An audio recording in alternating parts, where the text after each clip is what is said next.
अस्सलामुअलैकुम नाज़रीन, आप देख रहे हैं WM TV। Welcome to my YouTube channel WM TV। नाज़रीन,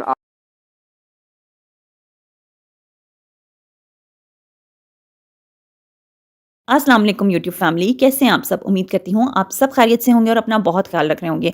आज मैं आपको बताऊंगी कि फुली ऑटोमेटिक वॉशिंग मशीन में आप अपने सफ़ेद कपड़े कैसे धो सकते हैं बगैर ब्लीच के, कम से कम सर्फ इस्तेमाल करते हुए, उन्हें रगड़े बगैर आप किस तरह से फुली ऑटोमेटिक वॉशिंग मशीन में धो सकते हैं। देखिए, ये बच्चों के पर्टिकुलर कॉलर्स होते हैं सर्दियों के इनर्स के, जो कि बहुत ज़्यादा गंदे हो जाते हैं और सर्दियों में ना हमारी जान जाती है कपड़ों को रगड़ते हुए, पानी का काम ज़्यादा करते हुए। इवन कि हम कोशिश करते हैं कि हमारी मेड्स भी पानी का काम कम से कम करें, ताकि वो भी सर्दी से बच सकें। और ये जो कॉलर्स होते हैं ना, इन पर एक बारीक लाइनें बन जाती हैं गंदगी की, तो हम कैसे इन्हें रगड़े बगैर साफ़ कर सकते हैं, वो मैं आज आपको बताती हूँ कि फुली ऑटोमेटिक वॉशिंग मशीन में आप कैसे, कौन सी ऐसी चीज़ डालें जिससे आपको ये काम करने के लिए चीज़ों को रगड़ना ना पड़े और ब्लीच ना इस्तेमाल करनी पड़े। अच्छा, तो आपको करना ये होगा कि आपको लेना होगा डिश लिक्विड सोप, जो भी आपके घर में इस्तेमाल होता है, और वो आपने इसके ऊपर स्प्रेड करना होगा। अगर आपको लगे कि यहाँ बहुत ज़्यादा डिश लिक्विड सोप ज़ाया होगा, तो आप इस तरह कीजिएगा कि थोड़े से डिश लिक्विड सोप पे ना पानी मिक्स करके एक स्प्रे बॉटल में बना लीजिएगा और उसे अच्छे से ना स्प्रे कर दीजिएगा। साथ में आप उसके ऊपर डालेंगी मीठा सोडा, और ये कोई सा भी सर्फ जो आपके घर में इस्तेमाल होता है, वो आपने थोड़ा सा उसके ऊपर स्प्रेड करना है, उसे फैलाना है और इस तरह से कॉलर को मोड़ के आपने उसे वॉशिंग मशीन में डाल देना है। सेम यही प्रोसेस आपने अपने बाकी कपड़ों के साथ भी दोहराना है। ये आपके ऊपर होगा कि आपने देखना होगा कि कौन से कपड़े बहुत ज़्यादा गंदे हैं, तो आपने उस जगह पे, उस पॉइंट पे थोड़े से सर्फ की मिकदार बढ़ा देनी है मीठे सोडे के साथ। वरना इस तरह से आप उसे स्प्रेड कीजिएगा, जिस तरह से ये दाग लगे हुए ना शलवार पे, और ये बड़े पक्के दाग हैं जिनको मैं हल्का सा ब्रश लगा के थोड़ा सा स्प्रेड कर रही हूँ चीज़ों को, ताकि वो रगड़े भी जाएँ हल्का हल्का। इससे ज़्यादा मैं बिल्कुल भी नहीं रगड़ूंगी, आपके सामने ही है कि मैंने कितना रगड़ा उसे एक पुराने से ब्रश से। और इस तरह से जितने भी इनर्स हैं उसके ऊपर मैं हल्का हल्का स्प्रेड करूंगी मीठा सोडा और डिश लिक्विड सोप। अच्छा, होता यह है कि कभी कभी हमारे घर में सर्फ ज़्यादा नहीं होता या ना होने के बराबर होता है, तो हमने कपड़े धोने होते हैं, बड़ा ज़रूरी काम होता है कपड़े धोना भी।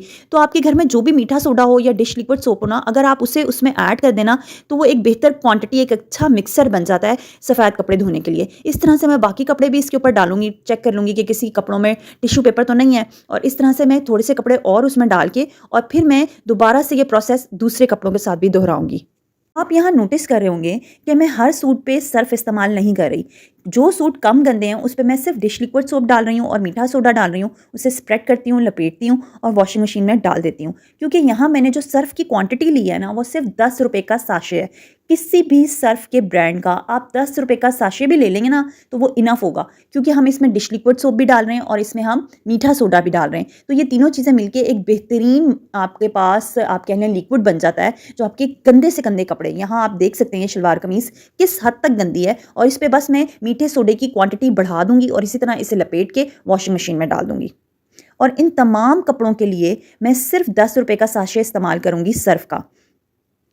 मैं सर्फ को कंटेनर में नहीं डालती, इसी तरह से ऊपर से स्प्रेड कर देती हूँ। आप चाहें तो कंटेनर में डाल दीजिएगा। इस तरह से मैंने तमाम कपड़े डाले हैं, और अब मैं आपको बताऊंगी कि मैं इसकी सेटिंग कैसे करती हूँ। आप चाहें तो इस तरह से सेटिंग कर सकते हैं, वरना आप अपने हिसाब से भी सेटिंग कर सकते हैं, क्योंकि मैंने यहाँ काफ़ी कपड़े डाले हैं ऑटोमेटिक वॉशिंग मशीन में, तो मैं उस हिसाब से वॉशिंग मशीन की सेटिंग करूँगी।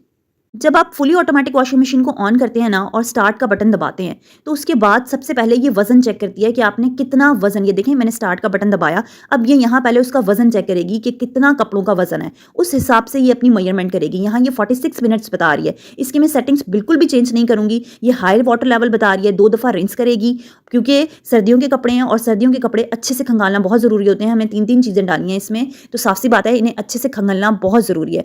अब यहाँ आप 27 मिनट्स देख सकते हैं, और उसके बाद 13 मिनट्स में दोबारा रिंस करी है, क्योंकि हमने 2 दफ़ा रिंस का प्रोसेस लगाया था। और यहाँ पे आप देखिएगा कि कपड़े धुल के तैयार हैं। अब जब मैं कपड़े आपको निकाल के दिखाऊंगी ना, ये सबसे पहले मैं आपको यूनिफॉर्म वाली शर्ट निकाल के दिखाती हूँ। ये देखिए, ये आपके सामने मैं निकाल रही हूँ, और आप इसके कॉलर चेक कीजिए कि कितना नीट हो गया कॉलर। मैंने इसमें कोई नील नहीं डाला, मैंने इसमें कोई ब्लीच नहीं डाली। सर्फ की क्वांटिटी कितनी डाली है वो भी आपके सामने है, और आप ये प्रैक्टिकल करके देखिए एक दफ़ा घर में, आपको खुद अपने कपड़ों में एक नई जान सी नज़र आना शुरू हो जाएगी। और भी मैं कपड़े आपको निकाल के दिखाती हूँ अभी। अगर आपके कपड़ों पे बहुत ज़िद्दी किस्म के कोई दाग लगे हैं, जैसे खून का दाग, तो आप उसे हाइड्रोजन परऑक्साइड से रिमूव कर सकते हैं, अगर आप चाहते हैं तो। वरना तो मैंने जो आपको मेथड बताया है उसके ज़रिए आप आराम से अपने घर में मौजूद सफ़ेद कपड़ों के कॉलर्स और दाग धब्बे साफ़ कर सकते हैं। धुले हुए कपड़ों को देखने के बाद आपने मुझे कमेंट करके ये ज़रूर बताना है कि आया कपड़े अच्छे धुले हैं या नहीं, यानी कि कपड़े नीट एंड क्लीन हुए हैं या नहीं, ये आपने मुझे कमेंट करके ज़रूर बताना है। चलिए अब मुझे दीजिए इजाज़त, इंशाल्लाह आपसे नेक्स्ट वीडियो में मुलाकात